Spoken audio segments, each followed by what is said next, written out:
Kūno darbai žinomi – tai ištvirkavimas, netyrumas, gašlavimas, stabmeldystė, burtininkavimas, priešiškumas, nesantaika, pavyduliavimas, piktumai, vaidai, nesutarimai, susiskaldymai, pavydai, girtavimai, apsirijimai ir panašūs dalykai.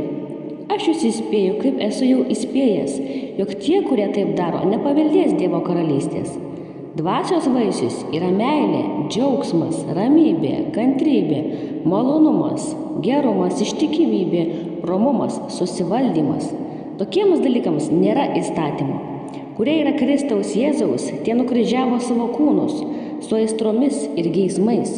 Jei gyvename dvasia, tai ir elkimės pagal dvasią, nesivaikykime tuščios garbės, neerzinkime vieni kitų, nepavydėkime vieni kitiems.